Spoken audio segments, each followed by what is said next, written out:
Bismillah, alhamdulillah.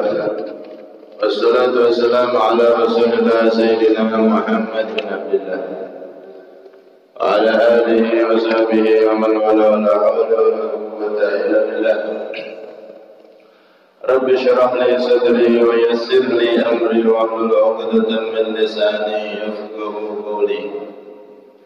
Saddid lisani wa hdi qalbi bihaqqi Sayyidina Muhammadin sallallahu alaihi wasallam. Dusturakum ya ahlal dargi wa ya ahlal batin wa ya ahlal rahmati wa ya ahlal nur, amma ba'd. Hadirin jamaah Masjid Nurul Qamar yang dirahmati oleh Allah Subhanahu wa taala. Alhamdulillah, Allah Subhanahu wa taala kembali mentakdir kita untuk berkumpul di salah satu rumahnya, tempat yang mulia di muka bumi, dan untuk sama-sama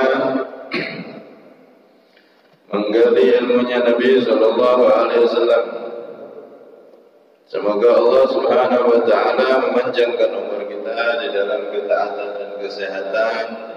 Setelah umur panjang, sehatul afiat, kelak di akhir usia kita dengan sempurna husnul khatimah, dengan kesempurnaan husnul khatimah. Amin Allahumma amin. Hadirin yang dirahmati oleh Allah Subhanahu wa taala, kita masuk kepada hadis yang ke-25. Qala al-musannif radhiyallahu anhu wa nafa'ana bihi fid darain amin. An Abi Dzar, dari sahabat Abi Dzar radhiyallahu anhu, Allah meridhai beliau. Sahabat Abi Dzar meriwayatkan anna nasan, sesungguhnya sekelompok manusia, min ashabin Nabi sallallahu alaihi wasallam, dari para sahabat Nabi sallallahu alaihi wasallam. Qalu, mereka berkata, lin Nabi, kepada Nabi sallallahu alaihi wasallam, ya Rasulullah, wahai Rasulullah, zahaba, telah pergi, ahlud dusuri, itu orang-orang yang mempunyai kekayaan-kekayaan, bil ujuri, dengan banyak pahala,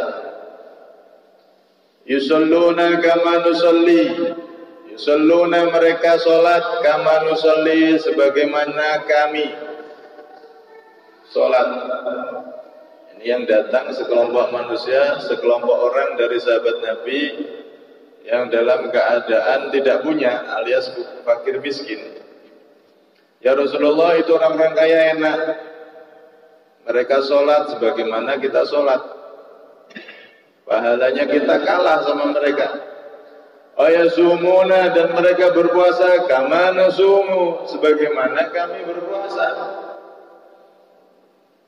Kalau kami sholat, mereka juga sholat, pahalanya sama. Kami orang-orang yang enggak punya berpuasa Ramadan atau puasa sunnah, mereka juga bisa berpuasa Ramadan, sama pahalanya.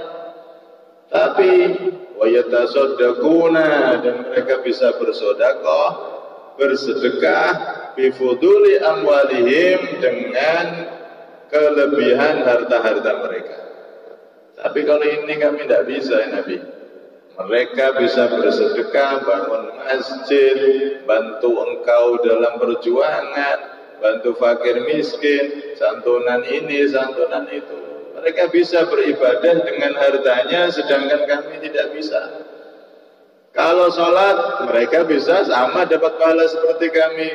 Mereka juga sholat, puasa sama. Tapi mereka melampaui, mengungguli kami orang-orang yang tidak punya dengan ibadah apa? Ibadah dengan menggunakan hartanya di jalan Allah Subhanahu wa taala. Jadi di sini mereka tanya sama Nabi, curhat sekelompok sahabat yang mana mereka tidak punya.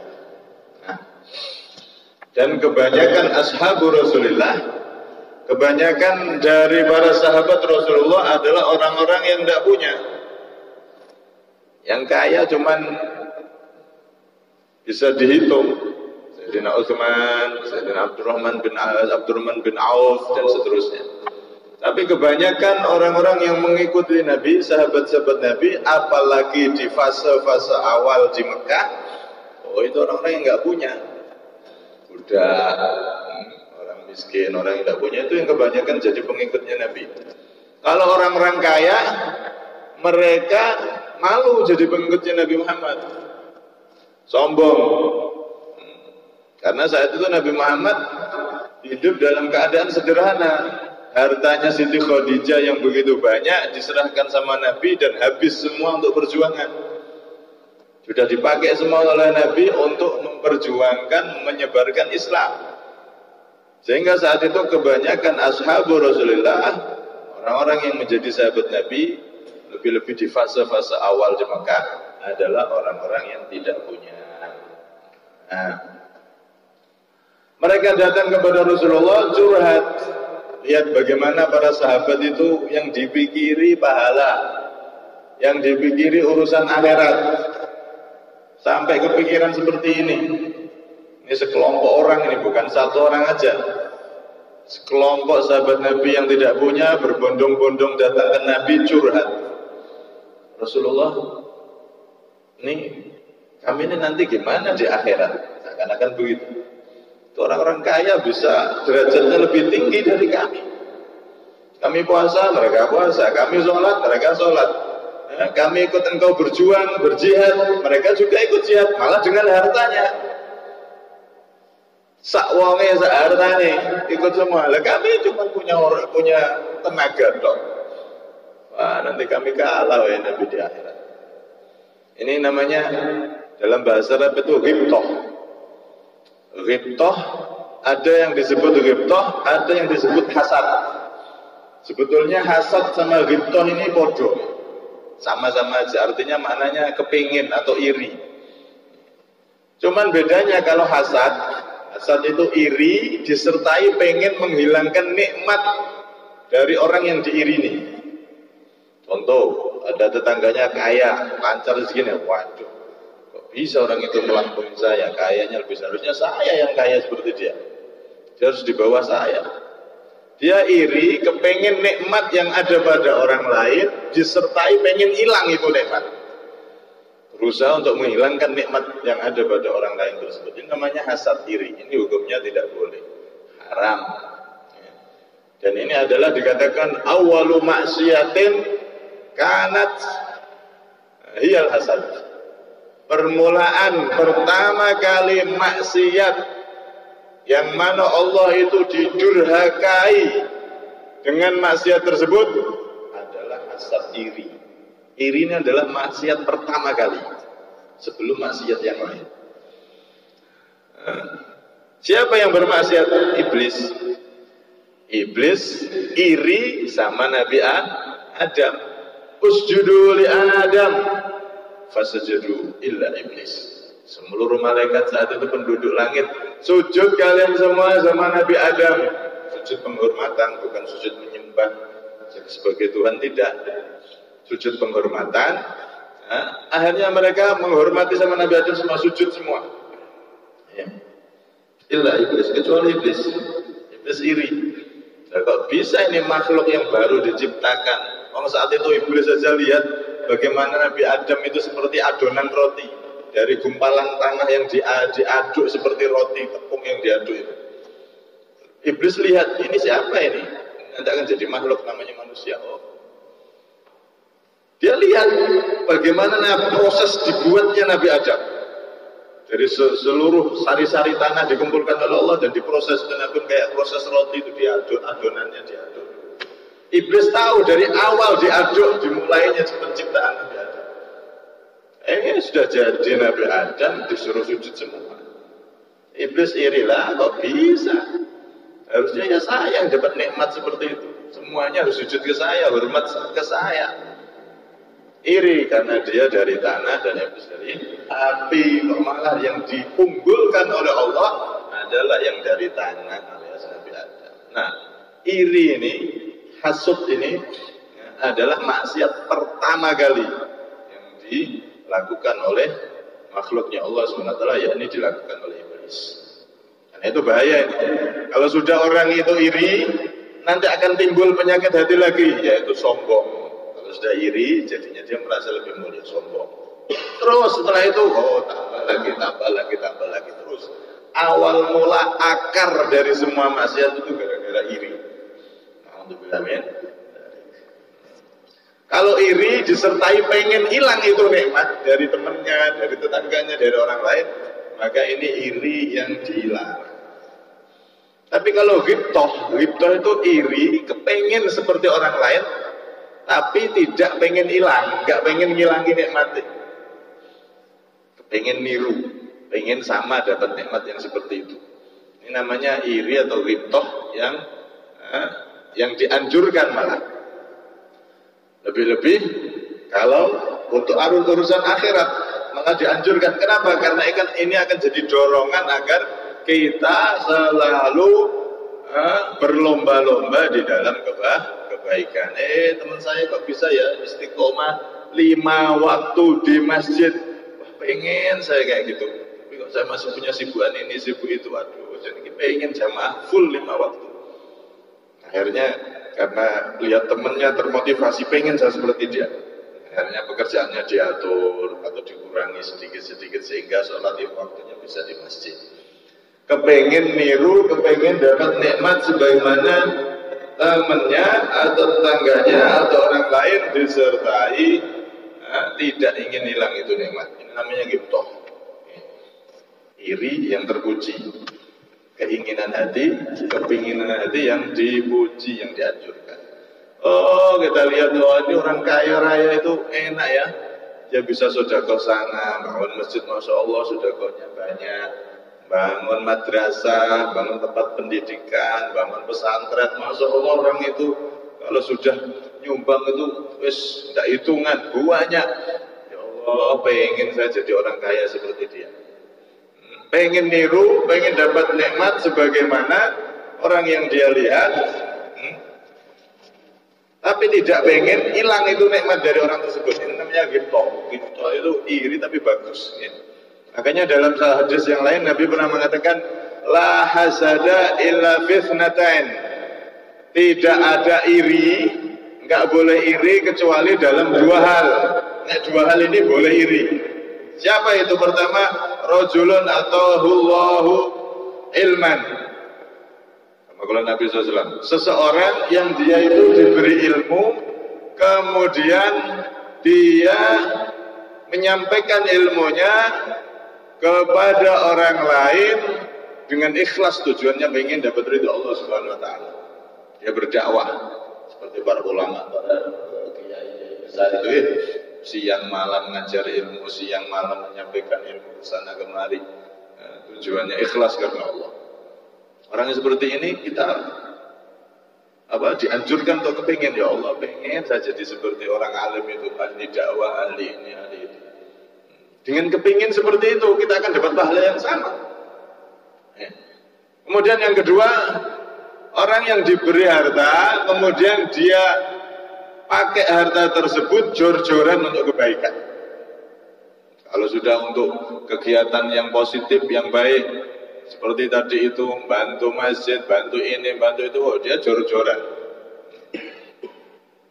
Bukan malah sebaliknya, ya. Kalau untuk maksiat jor-joran, nyumbangnya akeh. Tapi kalau untuk ketaatan, gerakan yang baik, malah nyumbangnya sedikit. Bukan seperti itu. Ini dia punya harta banyak, kalau sudah untuk gerakan yang baik, maka dia gunakan hartanya sebanyak-banyaknya. Kemudian ada orang, ya Allah, pengen saya kaya seperti orang itu. Masya Allah, amalannya akeh buahnya dengan hartanya.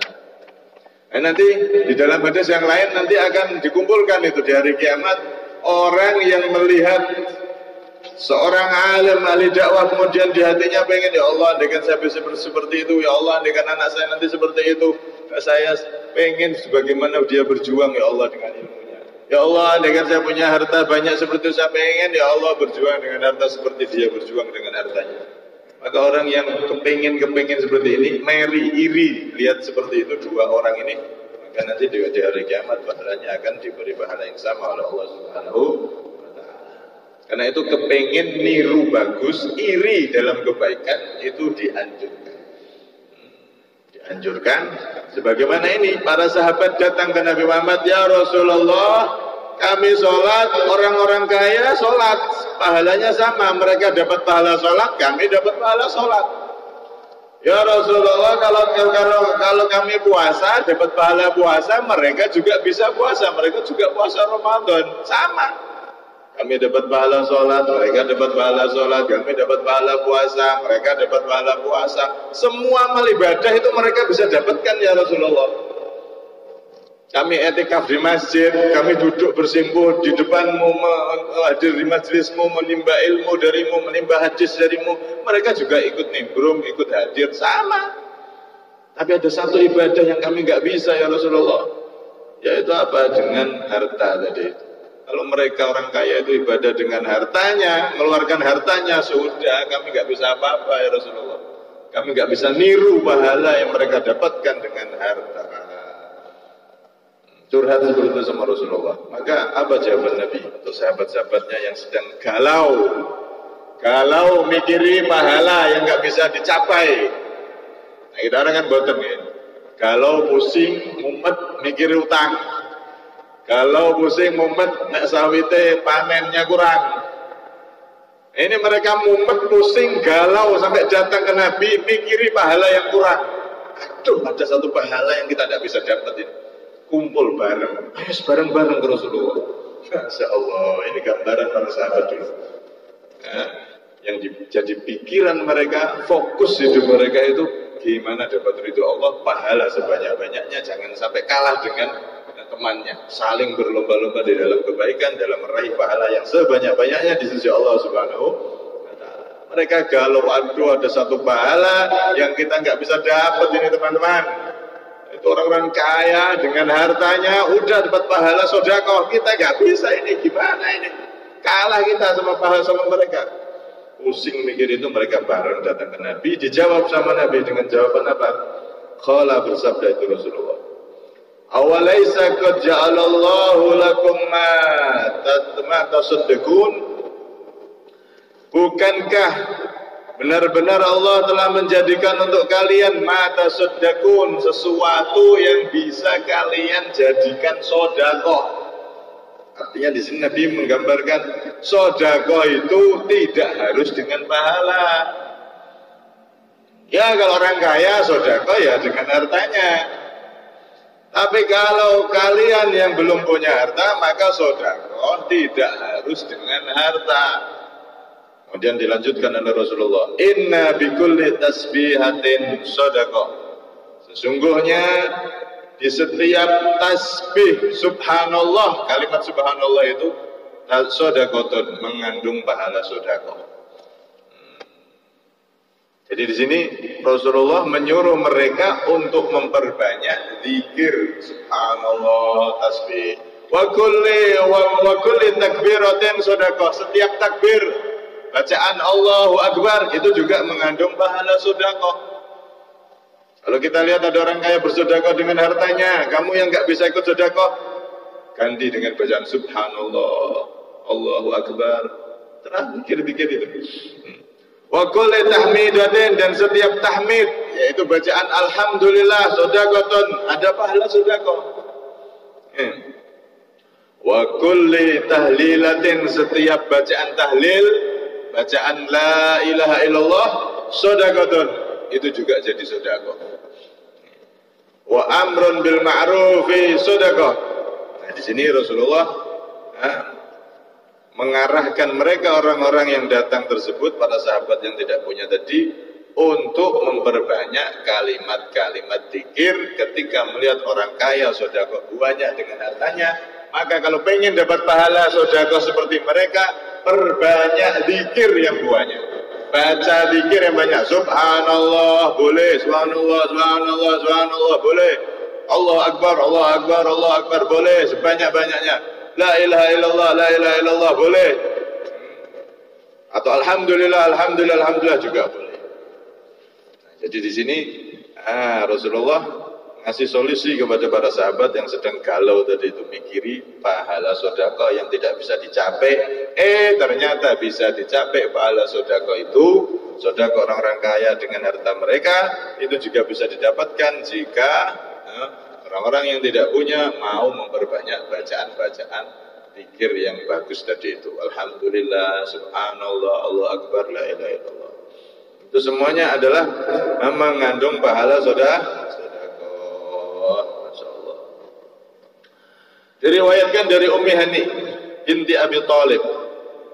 Ummi Hani binti Abi Thalib. Ini berarti saudara daripada Sayyidina Ali bin Abi Thalib. Dia berkata kepada Rasulullah, meminta sesuatu kepada Nabi. Ya Rasulullah, wahai Rasulullah, alimni syai'an aquluhu wa ana jalisah. Ajari aku, hai Nabi, sesuatu yang akan aku baca dan aku dalam keadaan duduk. Aku baca sambil duduk, terus dapat pahala yang banyak. Maka Nabi mengatakan, Quli Allahu Akbar mi'ata marratin. Quli Allahu Akbar mi'ata marrah khairun laka min mi'ati badanah mujallalah mutaqabbalah. Nabi mengatakan, Quli, ucapkanlah Allahu Akbar 100 kali.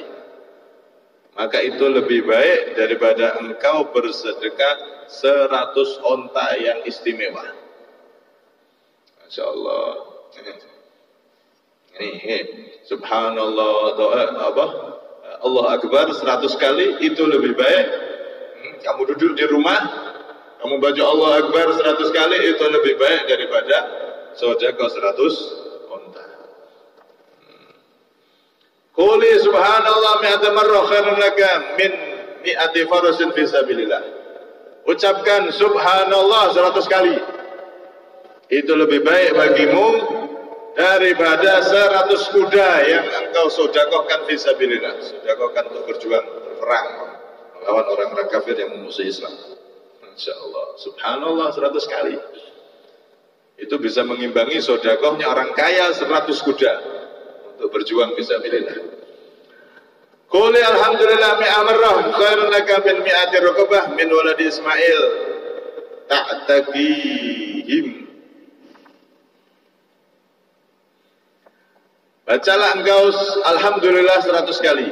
Itu lebih baik daripada engkau memerdekakan budak Ismail.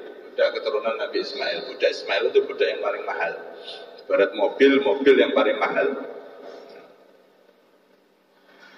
Wa qul la ilaha illallah mi'a marrah la yadrikuha syai'un wa la yasbiquha. Dan bacalah la ilaha illallah 100 kali maka tidak ada satupun yang bisa mengungguli itu. Masyaallah. Nah, di sini kalau kita melihat orang-orang kaya sedekah dengan hartanya, berbanyak zikir tersebut. Nah kalau orang kaya sedekah hartanya banyak, zikirnya banyak, ya sudah. Dzalika fadlullah yu'tihi mayyasha. Itu berarti anugerah Allah yang Allah berikan kepada hamba-hambanya yang dipilih. Ya wes kalah. Makanya akeh-akeh zikir kalau gitu. Orang kaya sedekahnya banyak, zikirnya juga banyak lah. Allah dia juga baca. Ya wes tau kalah. Kecuali bacaannya orang yang nggak punya lebih banyak dari zikirnya orang yang nggak kaya. Artinya di sini masing-masing punya potensi, punya peluang untuk meraih pahala yang besar, pahala sedekah yang besar di sisi Allah Subhanahu wa taala. Fal yatanafasil mutanafisun. Maka hendaklah berlomba-lomba orang-orang yang ingin berlomba-lomba meraih sebanyak-banyaknya anugerah derajat di sisi Allah Subhanahu wa taala. Ini Nabi ngajari kita untuk berbanyak zikir karena di setiap zikir itu ada pahala sedekah. Semakin banyak maka semakin banyak pahala sedekah yang kita dapatkan. Cuman kalau untuk orang kaya ada kewajiban sendiri. Zikir banyak bagus dapat pahala sedekah juga, tapi ada kewajiban dalam harta seperti zakat malnya dikeluarkan dan juga bantu orang-orang yang memerlukan itu juga diperintahkan dapat pahala tambahan dari harta tersebut. Cuman ini nggak khusus orang yang nggak punya loh, ya. Jangan salah paham. Oh berarti kalau ada orang sedekah kita cukup, yang nggak punya cukup zikir, itu sama. Terus ini cuma dikir ini khusus untuk orang yang nggak punya, bukan.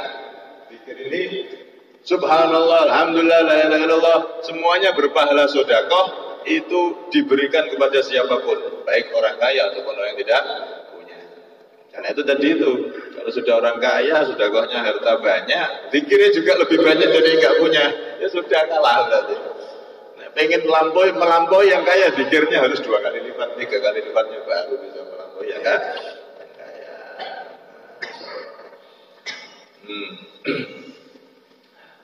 Disebutkan bagaimana para ulama yang dididik oleh guru-gurunya sampai ke para pokok daripada para guru, yaitu para sahabat, dan sampai ujungnya itu Nabi Muhammad, bagaimana mereka itu mendidik kita untuk mengagungkan akhirat. Betapa agungnya akhirat, betapa agungnya ibadah, dan ini yang harusnya jadi pikiran kita setiap saatnya seperti para sahabat ini tadi. Kalau pusing mumet mikiri pahala yang nggak bisa didapat dengan sedekah harta tadi. Sampai-sampai digambarkan oleh Syurah Al-Abid. Beliau mengatakan apa? Balaghani annahu law qusima thawabu tasbihatin ala jami'i hadzal khalqi la asaba kullu wahidin minhum khairun. Masyaallah. Telah sampai kepadaku riwayat bahwasanya andaikan pahala satu tasbih, satu zikir berupa subhanallah, kalimat gitu toh, satu kalimat sekali aja subhanallah gitu toh, itu andaikan pahalanya ditampakkan oleh Allah, ditaruh di dunia ini dan diberikan kepada seluruh orang yang hidup di muka bumi ini, maka semuanya akan dapat bagian dari kebaikan pahala tersebut. Ibarat subhanallah itu dijadikan makanan, beras misalnya, semuanya dapat. Dijadikan uang, semuanya dapat. Sak penduduk bumi seluruhnya dapat dari satu pahala kalimat subhanallah. Tapi kalau diterima sama Allah, karena itu ini maksudnya akhirat itu, ibadah itu, walaupun dzikir subhanallah, alhamdulillah, itu pahalanya lebih besar daripada dunia seisinya jika diterima oleh Allah. Karena itu jangan disia-siakan, daripada mulut kita bicara ke sana kemari yang nggak ada perlunya, kecuali ada perlunya, karena silaturahmi saling tanya itu perlu, ada pahala tersendiri ya. Pas menyendiri ngelamun, daripada ngelamun mending mulutnya dipakai baca istighfar, astagfirullah, subhanallah, walhamdulillah, wala ilaha illallah, wallahu akbar, yang banyak sebanyak-banyaknya. Satu kalimat itu pahalanya seperti ini. Andaikan satu kalimat tersebut pahalanya dibagi oleh seluruh orang yang hidup di muka bumi ini, maka semuanya akan dapat bagian kebaikan dari pahala tersebut. Masya Allah. Karena itu disebutkan juga oleh Imam Hasan Asy-Syadzili, in aratta alla yasja'alaka qalbun, jika engkau ingin hatimu itu bersih dari karat-karat hati. Hati itu bisa berkarat sebagaimana besi bisa berkarat. Besi awalnya itu kan bersih, kalau dibiarkan lama-lama akan karatan itu besi. Hati juga sama, bisa berkarat, bisa ada penyakit hati masuk, seperti iri, dengki dan seterusnya. Kalau pengen bersih hati itu, maka perbanyak zikir. Pengen bersih hati, pengen ketemu Allah dalam keadaan dosa diampuni dan seluruh masalah diselesaikan, maka perbanyak min qaulil baqiyatus sholihat, berbanyak bacaan baqiyatus sholihat, yaitu subhanallah, alhamdulillah, wala ilaha illallah, Allahu akbar, wala haula wala quwwata illa billahil aliyyil azim. Berbanyak kalimat ini, subhanallah, alhamdulillah, wala ilaha illallah, Allahu akbar, wala haula wala quwwata illa billahil aliyyil azim, subhanallah, alhamdulillah, terus seperti itu. Berbanyak semampunya, sebanyak-banyaknya. Maka ada 3 faedah tersebut. 1, hatinya bersih. Nomor 2, kalau ada kesumpekan, ada masalah, cepat ada solusi, cepat ada bantuan dari Allah. Dan nomor 3, nanti ketika ketemu sama Allah, dosanya diampuni semuanya. Nah, ini tambahan setelah yang wajib. Jangan nanti salah paham, oh berzikir tok wis gak usah salat ya.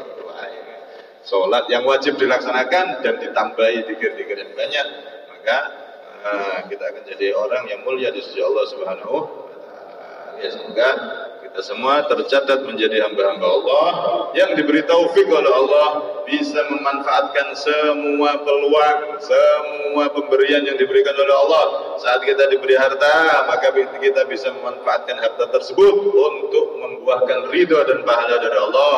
Saat kita diberi kekurangan harta, kita pun bisa memanfaatkan lidah kita, lisan kita untuk selalu menyebut nama Allah, sehingga kita pun tidak akan terhilang daripada pahala sedekah-sedekahnya orang-orang yang kaya yang mereka beribadah dengan hartanya. Semoga kita termasuk orang-orang yang diberi taufik bisa menjadi hamba Allah yang memanfaatkan semua nikmat dan semua keadaan yang diberikan oleh Allah SWT berbuah pahala, menjadi orang yang dekat kepada Allah selama dunia sampai akhirat. Amin. Allahumma amin.